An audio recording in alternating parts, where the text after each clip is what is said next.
Kiara, And I'm Harley. and we are casually Mental. mental. That's so chill. I know. I mean, I feel like since we put out our first episode, we've got a ton. Well, I don't want to say a ton, but we got quite a few messages and DMs from people just saying, how the episode helped us. And I think for me, it definitely really warmed my heart because, working in social media, it's definitely a rough place out there. And so, aside from making people or helping people not feel alone, I definitely just want to put positive stuff on the internet as well, and knowing that like somebody started looking into therapy, knowing that like I connected with somebody from high school that like actually used to listen to System of a Down like and cry in their room too. I mean, for us, I think we really just want to build a community where we can all support and help each other, and it just really made me happy to see that. So I don't really have a reason to be mental right now.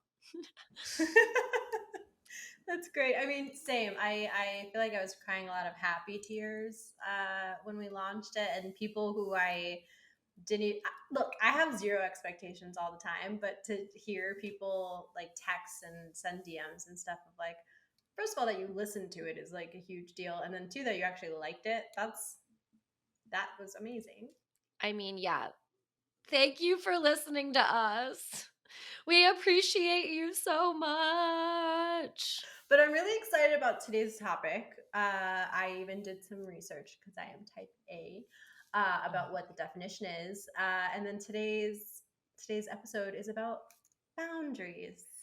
And I am very excited about this episode as well because one of the reasons that I first stopped doing my video series that I used to do is because I had very poor boundaries. We are not licensed therapists again. And one of the things that was really hard for me was I would get DMs from people who were like asking for advice or like wanted to or like help me in XYZ way. And it got really hard for me because it was a very big emotional undertaking for me. And I think this time around, it's been 3 years since I last did my video series. And so I'm really excited to try this out again, put myself out there and try something new. But I guess that really goes into exactly what you're talking about. And I would love to hear, Pierre, because I feel like I know I said this on the last week episode as well, but I do feel like you're a little bit better at sounding boundaries than me. Whenever, we've had plans and you've had to cancel or something, I feel like you're really good at just being like, hey, I can't do this. And, keep doing it nicely, but still holding to it. Whereas with me, I still struggle, especially like if I can't make something or whatever, I still really struggle with, you know, just saying no. Like I'll send like 10 texts afterwards being like, I'm so sorry. Here's why. And like I give up like way too much information when I should just be comfortable in saying no. Yeah, well, I mean, you don't see the text. I like the drafts before I send before I send the actual text to you to like need to cancel or whatever because So I what do you're the same saying thing. is that you think before you text. Yeah. I should do A that. concept, a concept. A concept. Who would have thought?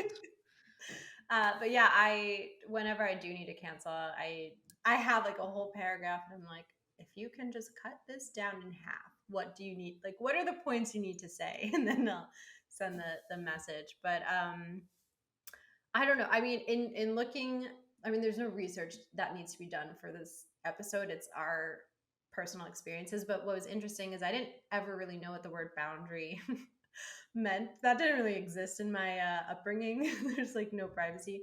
But I was reading that a boundary is literally like this invisible line that kind of limits like what you are comfortable with and how you would like to be treated by others and what you will allow and won't allow.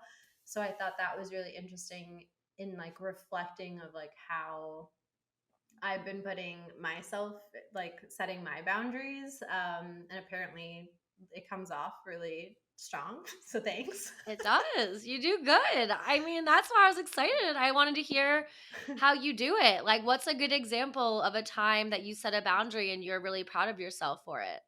Oh man, I feel like I'm a recovering people pleaser, so any experience I have has truly been in probably the last year and a half. Anything prior to that, people definitely got way more like energetically for me than they should have probably. But the biggest, I think the most recent time I actually put into practice, and I kind of took a step back and I was like, wow, I set a boundary. Like I also setting a boundary and then putting it into practice are two different things for me. So to actually do it was like, I don't know, a huge little milestone moment.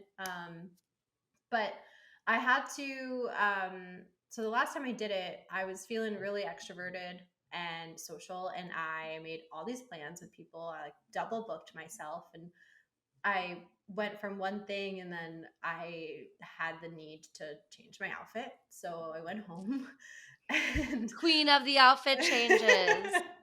and so I went home, and like I guess that momentum kind of just stopped because I got home and I just sat down in bed. I was like, oh, being out with other people, like it does take a lot out of you energetically. And I realized like I am now going to have to cancel plans with my other friends. And I did what you did, Harley, which was like I wrote all these. I was like, I'm so sorry, I was doing this thing, and did it. Like it was a whole story. And I'm like, they don't need the story. They just need to know that like the plans have changed. I can't come. I love them dearly, and I'll see them next time. Edit and And how did send. they react? Um, they were fine. They were like, "Oh, that's cool. Like, rest up, whatever. I'll see you next time." But in my head, before sending that text message, of course, like I was kind of future tripping, which, if you don't know what future tripping is, it's just making up these hypothetical scenarios that could or could never exist because your brain is like an endless story maker. Uh, it was totally fine. And I felt so relieved after sending the text message of like, oh, okay, now I can like truly relax. Uh, and I was like, duh. And it was such a simple uh, reminder. I think back, I'm like, oh, this is no duh. If you say this to me, I'm gonna be like, this isn't new news. Like this is not breaking. But it's like I actually didn't want to disappoint myself and not like let my body down because my body was physically exhausted.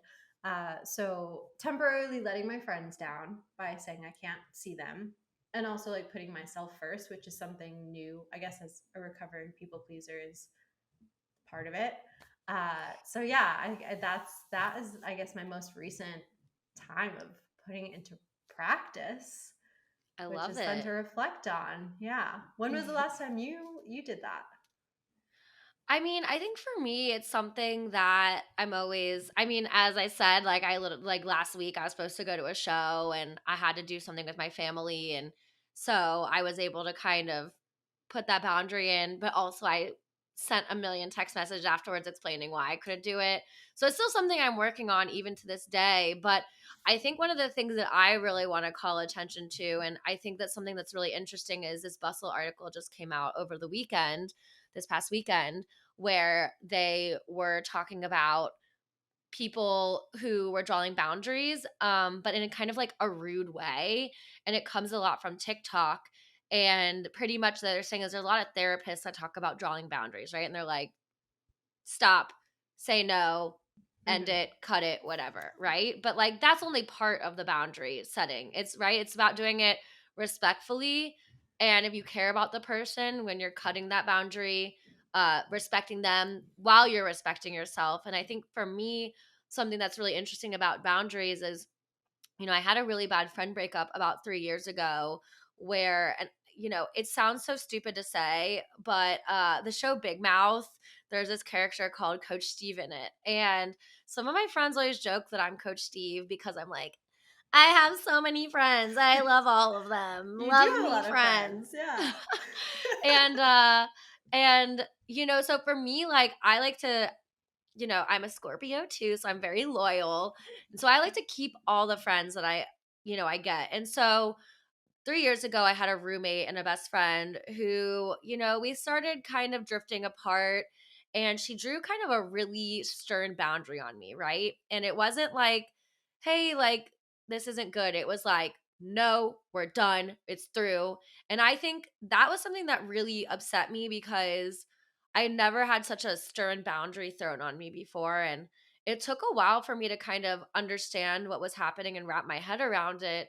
And I talked to my therapist a lot about it, and one of the things that I really realized from that is that the way she drew the boundary to me was not respectful to me at all. And if anything, like, it was kind of a disrespect to me. And there was also a few friends in that situation where I kind of explained to them the situation, and I just felt like they didn't really listen or hear me. So whenever I'd hang out with them, it also upset me. And so I had to kind of even draw a boundary with them too in order to kind of protect myself and protect my mental health, because Mhm. I felt disrespected across the board. And I think that's another thing to keep in mind too, is while you're drawing boundaries, it's really important to say, no, this doesn't help, whatever. But at the same time, while you're drawing those boundaries, whether you're on the end of drawing a boundary or whether they end up receiving that boundary, just making sure that you understand where the person's coming from and hold your peace in there. And one of the things that Amy, shout out Amy, everyone's gonna Amy. know our therapist names now.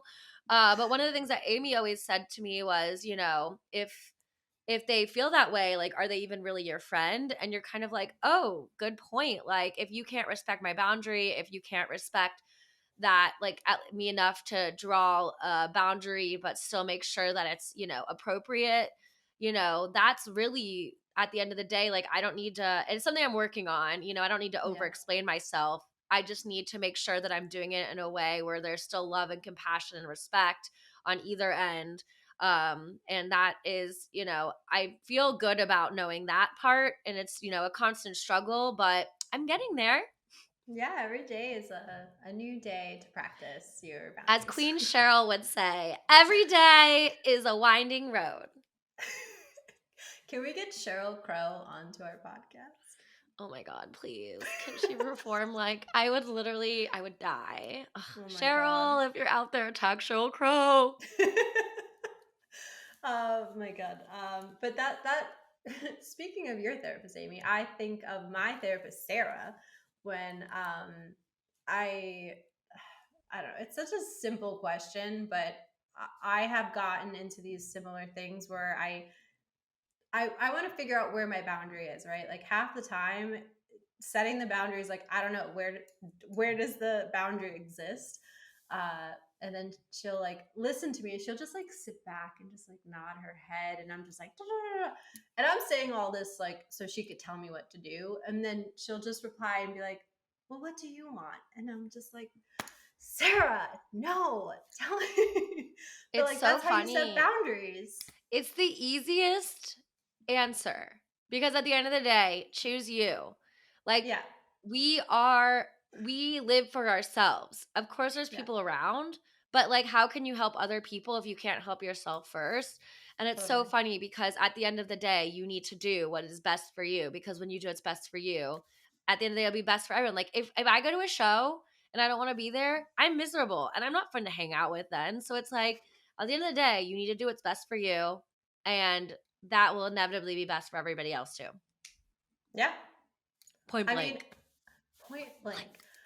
So then on a scale, since we're not experts, but we've had some experience, on a scale from 1 to 10, where one like it absolutely does not even exist. It's like a wobbly little jiggly cloud, and 10 is like an ironclad block. Where are you with boundaries now? Well, we are definitely not at the ironclad lock yet. I would say I'm at like a 6, because I can say no to things. It's just a matter of keeping it short, like not needing to provide a million explanations for it. Just no, politely decline, let's move on with our lives. Understand that if the person gets mad at you, screw them. That's not how they should be. Yeah. Like point blank again. That's how I feel. But I definitely think I could get better at it. So, even after this episode, it's definitely something I'm going to keep on trying to achieve. But what Yeah. about you? Uh, well, I am super single, so I am trying to navigate my boundaries with like where I'm comfortable and like meeting people and speaking to people, and what I will and won't tolerate. And so as of today, I would say my boundaries are at an 8, which Hey, that is a feels good. I mean, hey, I called it in the beginning of the podcast. I said you are a little bit better with boundaries, so I'm not Yeah, wrong. we're not a 10. We're not a 10, but we're at an I 8. mean, is anyone ever really a 10 though? That's I true. feel like every day as human beings, we evolve, we learn. I'd almost feel like if somebody said they were a straight up 10, I would be like a little bit worried because, like, how can you have that good of boundaries? Do you live I don't alone know. with just a bunch of dogs where, like, you don't want boundaries with the dogs because they're so cute and they like want to lick your face? But like everyone else, you just pushed out everyone else in the world. Yeah, no. That's a valid point. Are you ever a 10? Are you ever a 1? In the in between. I'm curious for anyone who's listening, if that question, if you were like, what number am I? Please tell us. Please, if you're watching this on YouTube, comment the number. And then if you're listening to this on the many streaming platforms we figured out how to publish to, DM us on Instagram at casually underscore mental, the number, and or if you have recently set a boundary or put it into motion, like setting it and actually putting it into practice are two different things, and I commend anyone who can do either. So yeah. Let us know. And on that note, every day is a winding road. That's the exit music. That's the exit music. Thank you so much for listening again or for the first time. We'll see you next week. No, in 2 weeks. We'll see you on the next episode. Bye. Bye. Every day is a winding